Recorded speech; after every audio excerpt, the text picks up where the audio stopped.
Welcome back to the Helicon studio here at Blockchain World in Abu Dhabi. I'm Natalie Brunell, and I'm so excited to announce our next speaker, David Shing, also known as Shingy. He is a futurist, an entrepreneur, a speaker, and he specializes in emerging digital trends. So he can basically see into the future. Here's Shingy.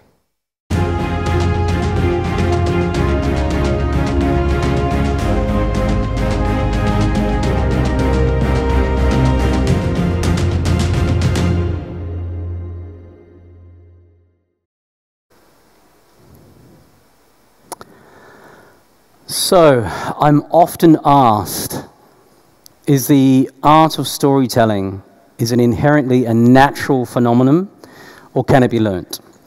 So here's why I want to do something different. I'm at the Bitcoin conference, and the blockchain conference, and the crypto conference. All of this, by the way, feels a bit culty to me, truth be known. But here's where it's spectacular. All of this information that we're delivered upon is driven to us in a way that allows us to experience cultures of change. Now, why is that important? Well, there's 8 billion people on planet Earth. 50% of them have never known life without the internet, which makes it an intriguing time to understand if we spend all our time like this, what are we doing about that? So when the blockchain conference said to me, I'd love you to do something a little bit different, I said, well, why don't we talk about pitching? Why? Because I'm pitched all the time. And there are certain things that can be taught to make people better presenters, better storytellers, ultimately better drivers of emotion. Why is that important? Look, I grew up in a world where sight, sound, and motion equals emotion. Why is that important? 75% of purchase decisions today are made emotionally. We sell to the heart, we justify to the head. In the world of this, most of it kind of feels a bit like what? It feels a bit like it's here first, then to there. And I want to pivot on that. But why would I want to talk about that? Well, frankly, an audience is young and hungry for change. I'm speaking to these young adults today that are leaving their 9-to-5 jobs. 9-to-5 jobs, of which they've treated 9-to-5 in the last couple of years, to spend 24/7 working around the clock to understand what Web3 in the metaverse is going to afford them in their career moving forward. I see that as an incredible opportunity to help them come along with a certain capability that I've been taught, which I think I can pass a few people on to as well. Firstly, let me talk about how to capture ideas. Every young adult I speak to today is a polymath. What is a polymath? It's a person who has these multiple dimensions of thought and ideas and creativity, and ultimately they want to make it lucrative and have a livelihood out of it. Awesome. But how do you capture ideas? Well, I started out in the early 20s understanding that fundamentally the way that we learn ideas today is broken. We are taught naturally to do what's called the basic ordering of ideas. What's that? That's top, bottom, left, right. That's not how the nature of humans work. We work inside out. Nature works. Trees are grown up, top and bottom. We're rooted. We go this way. It's not linear. It's not top, bottom, you know. It doesn't work that way. I speak to these young creatives that go through design school and art school and whatever, and they come out and they decide they're going to be in the world of digital, and what do? They sit in front of Excel spreadsheets and PowerPoint all day. That's not what we're really designed for. However, it's a lot of what we do. So what's this radiant thinking that I'm talking about? It's called mind mapping, or radiant thinking. I learned it in my early 20s. It's a very simple principle. You draw a circle in the center of a page and you write the topic of which you're going to want to express. Off that, you draw branches of each one of the topics that you care about, primary branches. And then you take each one of those and you create another branch, and you keep writing the topics till you extrapolate all the ideas you have on one big piece of paper. In fact, I'm known to go to meetings today with these big pads and squeaky markers like a kid would have, and I take notes on one page. Remember when we went through school and you studied and you would make copious notes? Do you guys remember that? Copious notes. Wow, this lecturer is speaking really fast. I need to take all these notes. It's incredible wisdom. Then what do? You go home, close the book, never open those notes again. Why? Because it's the opposite of how you work. And the truth is, the way we work is this radial thinking. Keyword-driven world. That's what we are. I don't come here and go, Abu Dhabi, great restaurants in the area that I'm in. I write restaurants. We're key-driven. We're keyword-driven. And we seem to be wanting to do more of that. So, radiant thinking and mind mapping is a great way to extrapolate ideas.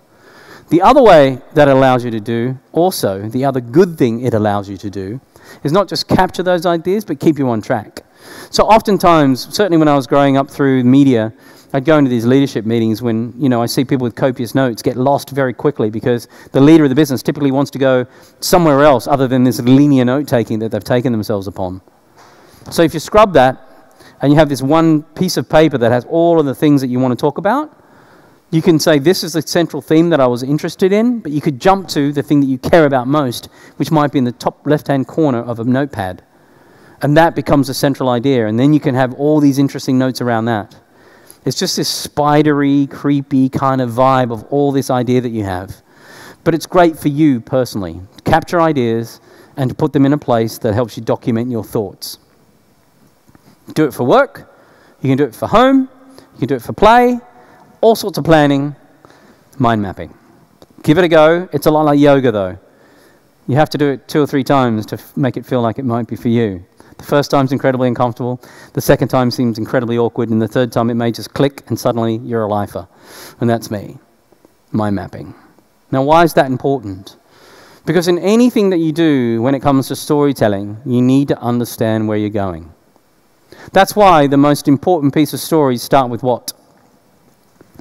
Once upon a time. Once upon a time. And that is where the captivation begins. So what is it that you want to actually talk about? What's the thread? Here's the secret sauce to every single thing that I do when it comes to presenting. It's very, very simple. I start with the conclusion. I start with what it is that I'm going to finish with. What is my end goal with all of what I'm putting together? And by the way, not all presentations are the same. And I hope you know that.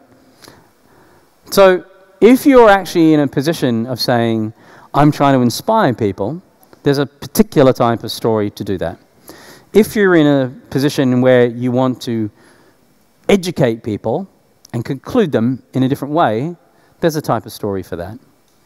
If you're actually trying to do a long-form story that is trying to tell somebody an articulation of something that's longer than education, there's also a type of presentation for that. And that should never, ever be the sort of thing that you would present to people. That's probably documented, it's probably written, and it's probably bound, and it's more importantly called a book. So let's start with that and leave that for another time. But the most important one for me is the story to move people, either to action or to inspiration or to an order.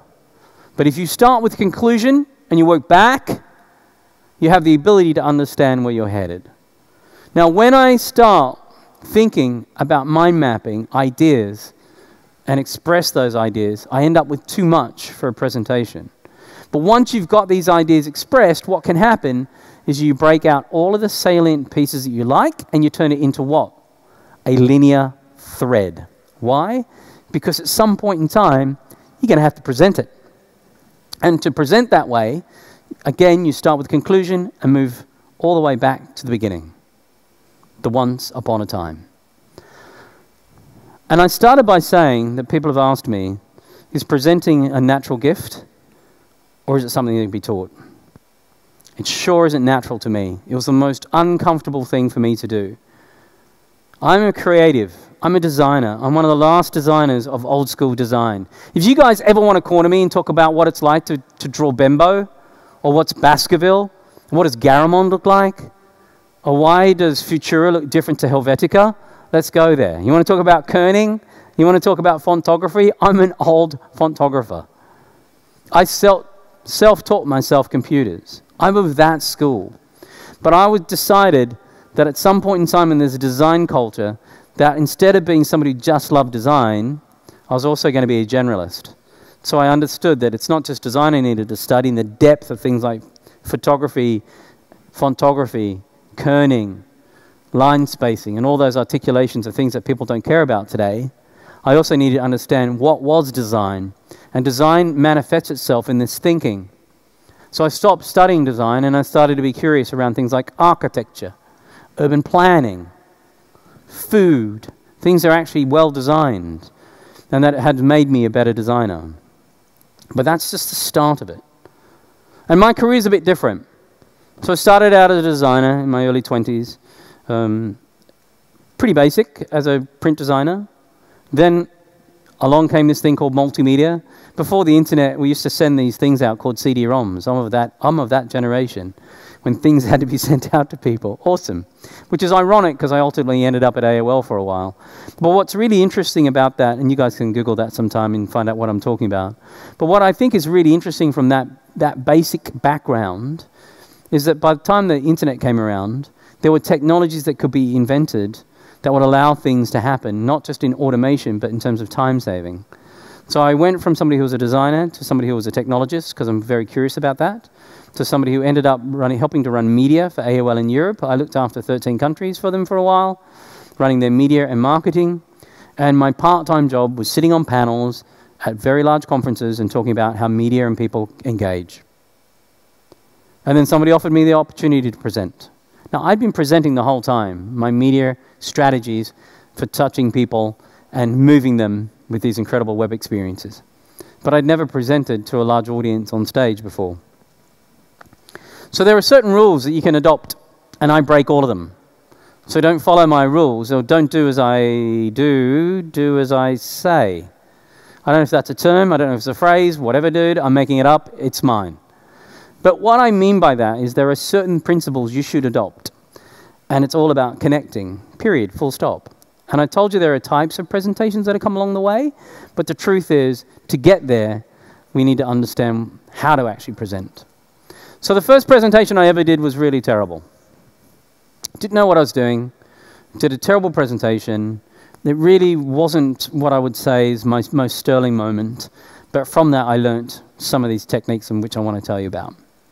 And why is pitching important? Because your job, period, full stop, is to move somebody. As I said, either you're educating them, you're either inspiring them, you're asking them for an order, you're asking them for a job, you're asking for something. And that's why you have the opportunity to do it. If you're somebody who wants to present to an audience, and maybe it's an agency pitch, or maybe it's a keynote, or maybe it's a TED Talk, all of the principles are very similar. But there is one thing that's interesting. If you have an opportunity to present a business idea to a group of individuals, I would recommend you do not do that Monday or Tuesday. I do not recommend you do that Thursday or Friday. I do recommend you do it around Wednesday. And the reason for that is attention. So Monday or Tuesday, I fundamentally believe people are still trying to get over their weekend. And although they'll give you your attention, they may not hold what your principles of what you're talking about in the architecture of their mind. And by the time we get to Thursdays and Fridays, and out here in the Middle East, it's probably a bit different. Maybe I should time shift that and bring it back a day or so, because your weekend shifts are different to mine.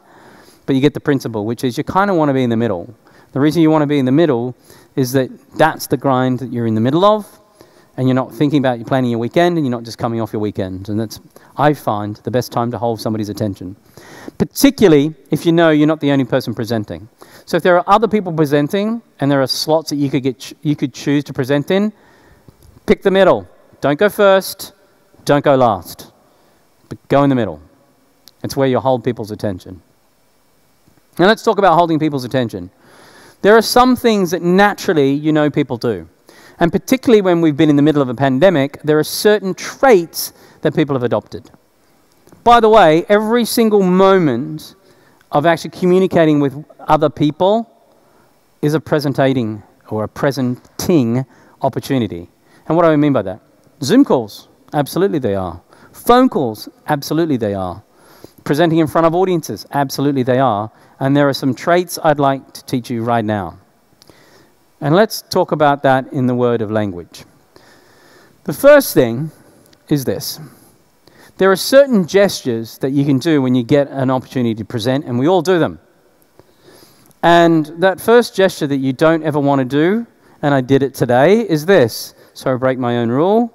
It's to turn your back on an audience. There is nothing worse from a body language than having your back turned, obviously.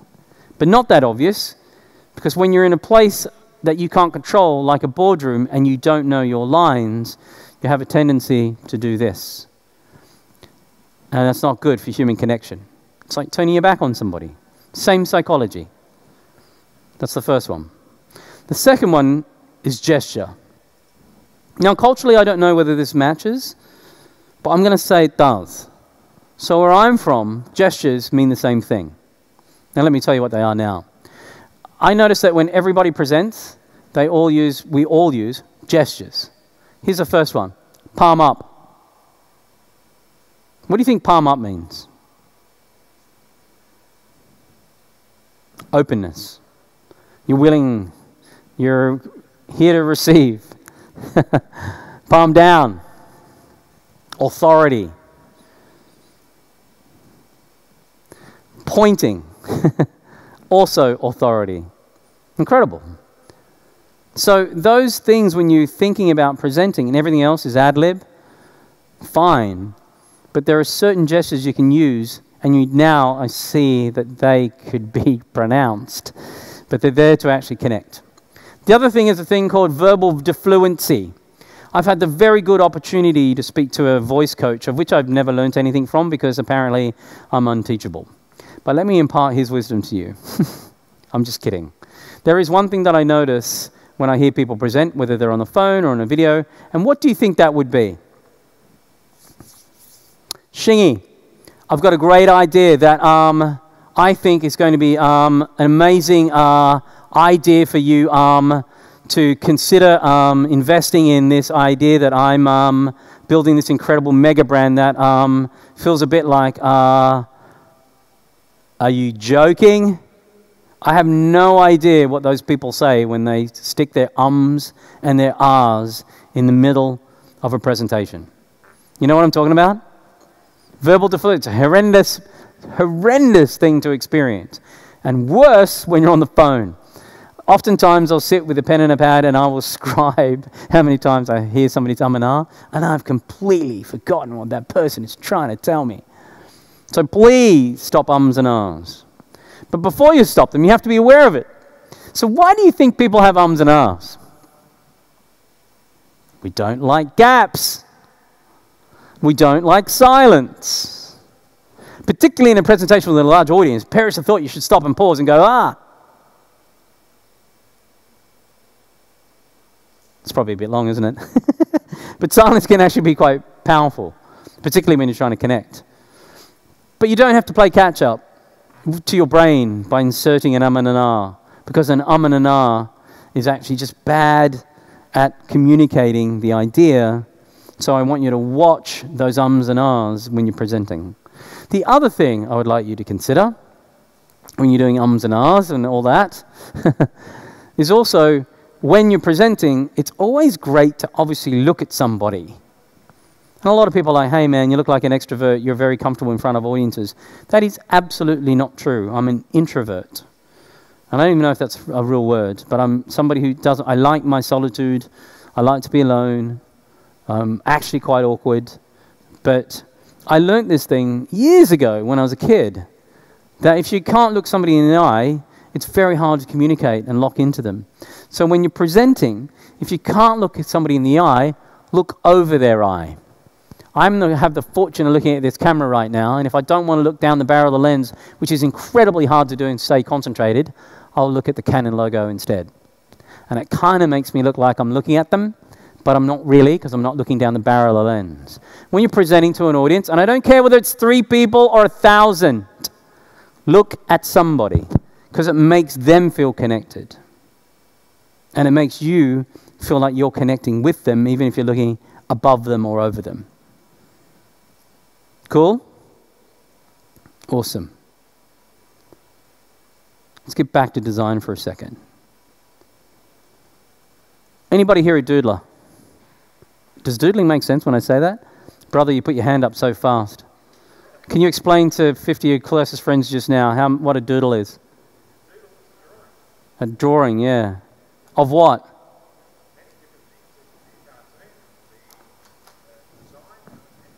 Yeah, do you still do it? Did you do it as a kid? Did you get in trouble at school when you were doodling? Anyone else get in trouble for doodling at school?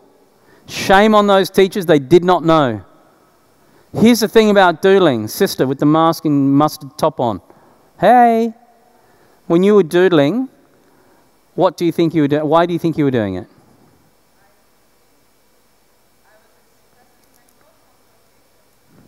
Or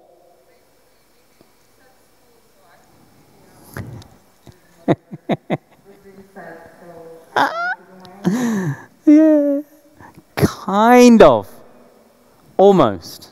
I'll come back to you in a second. Brother on the edge, was that you that put your hand up? You a doodler? Did you get in trouble at school? You doodle now? Why do you doodle?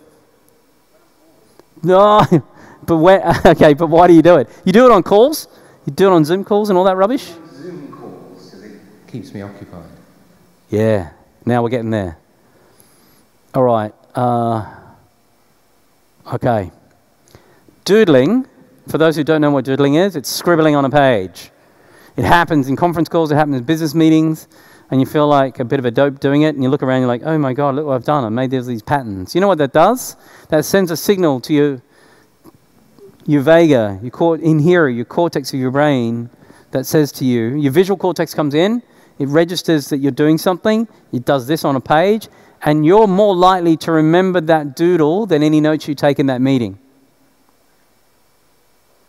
And when I talked about mind mapping, starting with a circle, branching out with these topics, ending up with a big scribbly on a pad, the power of that is to articulate those ideas. If you're doodling helps you concentrate. It's awesome. So we should all do it. We should keep doing it. Because if you're not doing that, you might be doing something else, which I find incredibly bad habits in offices. The old shaky leg. That person who's just like, oh, dude, are you for real? Is there a sound in your head that you have to be jiggling like that? So it's really good to take these concentration behaviors and channel them to somewhere else. And it's just like the ums and ahs. Because I'm stopped with this cameraing thing now, because I'd rather talk to you guys for a few minutes. Who does ums and ahs in meetings? And do you guys do it here? Is that culturally a thing? Yeah. Now that I've told you that, it's going to haunt you. It's going to haunt you, and you're going to be much better at lack of verbal defluency. Here's what will make you an incredible presenter of anything, is to learn your lines. So I'm of the world of media and advertising. We have less than 5 seconds to hold somebody's attention like a billboard. If somebody can tell me what neocom is it neocom or something? I'm seeing billboards for a city of the future or something. They held my attention for about 3 of what I could have given them 5 seconds. So communication should be very assertive, should be very to the point. It shouldn't be all fact-driven, and I'll get to that in a moment. But I want you to think about learning your lines. I want you to think about understanding you have seconds to hold somebody's attention. You could hold a whole presentation on one slide, but you're holding their attention like a billboard. So that's an opportunity to think about. And here's what's interesting about that. When we're thinking about presenting, to learn your lines also means how do you know what's coming next? So here's the thing about story. If you start with a conclusion, you work back to whatever your once upon a time is. In the middle is going to be ebb and flow. Now, most people, when they present, are given somewhere between an hour and 45 minutes and an hour-ish, typically. True? That's a long time to hold somebody's attention. Here's what happens in that time. You will go through peaks and valleys, peaks and valleys, peaks and valleys. You're experiencing it now. Where you're like, yeah, that was kind of interesting, now I'm drifting. Oh, that's interesting, now I'm drifting. Here's what happens in presentations or pitches when you have to experience peaks and valleys. 2 things. Know that they're going to happen, so be aware of it. The second thing is, it's not you. It's us as humans and our lack of concentration. But here's what I want you to think about. Don't ever lose somebody on the inspiration, the peak. If you're going to lose somebody, lose them on the valley. the fact. The truth is, we all start to wonder when people throw too many facts at us. So go the other way and just make sure your peaks and hollows are going to happen. And understand that if you're going to lose somebody, lose them on a fact, because you can always follow up with the facts. It's very hard to follow up with inspiration. Does that make sense? Awesome. When you are thinking about presenting, make sure you don't have a slide that is blah, blah, blah, blah, blah, blah, blah, blah, blah, blah, blah, blah, blah, blah, blah. That is not a presentation. That is a written document. There's nothing worse than going to a presentation or a pitch and all you see is their entire business plan laid out in bullet point form on a bloody slide that you could have read. So you want to be able to strip that back, just like you do a billboard, and say, this is how I'm going to hold somebody's attention. And it could just be a single image, or it could be some interesting facts on a page, or some interesting commentary on the page, of which you add your color. And because you've learnt your lines, you're able to thread that entire sequence together in a way that makes sense. Cool? Here's the other thing. Death by PowerPoint. This morning, when I presented, I did a very short introduction of 10 minutes. In that 10 minutes, I presented 20 slides. Typically, I'm told the best presentations are around 12 slides. 12 slides. Awesome. God bless. Get on with it. But for me, I cannot communicate like that. It's not how my brain works. My brain works in rapid fire, and I need them to keep up with me. And that helps my train of thought. But every time I present, I'm thinking about the next slide in sequence. So whatever's on the slide is not necessarily what I'm talking about or what I'm thinking about. I'm talking about it, but I'm thinking about the next sequence. Why? Because I know where I want my story to go. And I may miss my marks. But we want to look for markers along the way because it's going to help you articulate your story. And the number one piece of advice and secret I can tell you about any presentation on planet Earth that will be successful is simply this. Make it personal. What do you mean? I've already told you it's once upon a time. I've already looked at my peaks and valleys and when I'm going to lose somebody. I'm happy to lose them on a fact. I've already added space to my presentation. I've already pointed. I've already gestured. I've already done my ups and downs. I'm no longer and-ahhing. But why is it still not connecting in a way that could really connect? It's because if it's not personal, it's not personal. And it should be. There's a reason you've chosen the career that you've taken. There's a reason you're standing in front of an audience presenting what you believe in. There's a reason you're passionate. And ultimately, it's why you've made it personal that allow us to connect more than anything before. If anybody saw me present earlier, I introduced my family in my slides. And the reason for that is to give context really to the messy muddle of what I grew up with and how freedom and independence and self-expression was very different for me as a kid and how it's very different for kids today. And then I start to bridge into the things I want to talk about. So it's about helping people understand your context to helping them understand their context. And then you want some of this. Quite often when I present, people give me a lot of this. That's just me. But that's kind of how we want to connect. We want to thread it all together in a way that brings it home. For me, what that also is, a reflection and view, is design. And the underline for design is this. Very basic rules when it comes to presenting according to Shingy. And that's this. I love uppercase compressed fonts. It's just my bag. If you like wide fonts with lots of line spacing, you don't want it to be uppercase and it's lowercase, great. That's all design aesthetic. But I can tell you that what you should not use is italics. Pixels aren't really designed for italics. Most projectors don't really work with italics that well. I tend to stay away from them. I certainly don't like bold italics. Sometimes people say, why everything you do is uppercase, it looks like you're screaming at me. It's 9 times out of 10, I'm screaming at people. So it's okay, it fits my vibe. But the flip side of that is, Italics? Nuh-uh. Underline? Why don't we like underlines? They're hyperlinks in the web world. Italic underline? No, that just seems psychotic. Bold italic underline? That just seems lazy. So all of those elements to me means that if it's not aesthetic to you, it's not going to be aesthetic to somebody else. And it should be a reflection of where you are, is good design. And design is taste. And design-a-log, creating a dialogue through design, is another way of connecting your own values. Now, why is that important? Because today, design matters. What do I mean by that?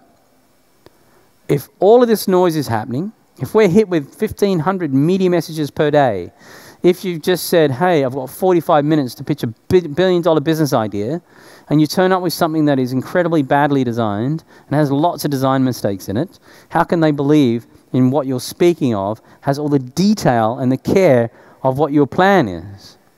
So it's very important that the reflection of what you are is a reflection of the design of which you're presenting.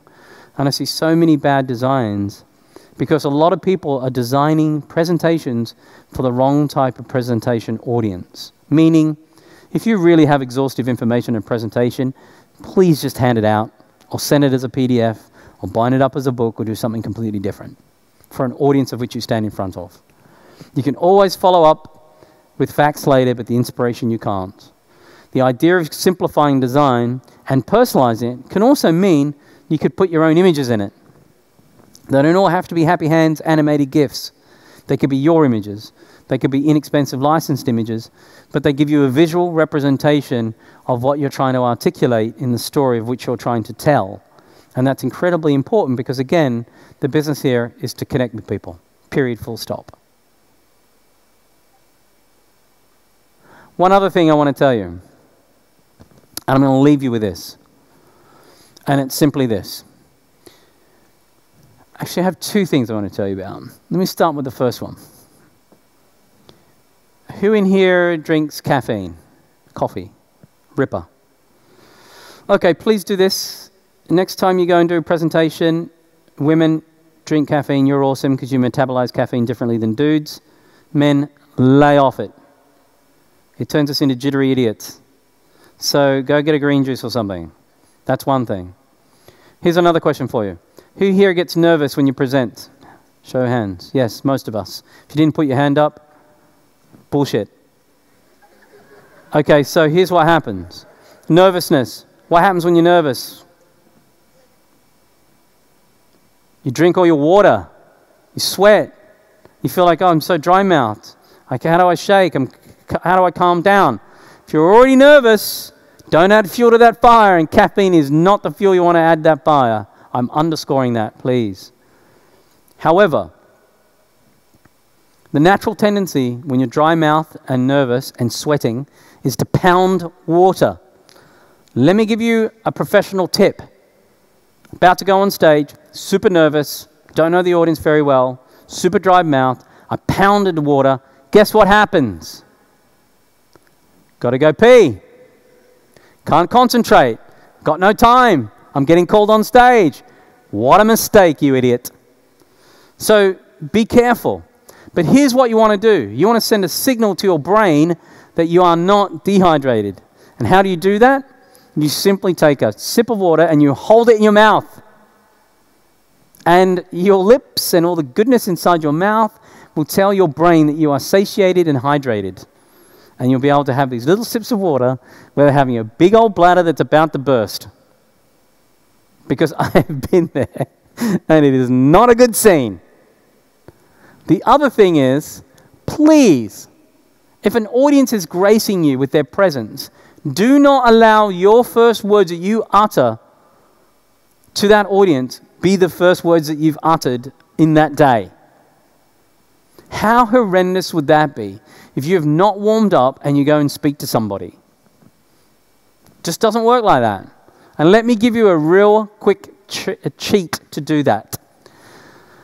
So here's what you do. If you want to warm up your lips real quick, it's very simple. You pout your lips like this. This feels a bit funny for me to do this in front of you, but whatever, dude. I'm going to do it anyway. You pout your lips like this, and you do this.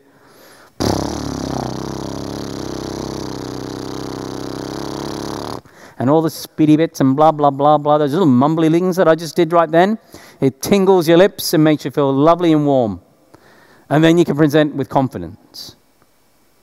So let's recap.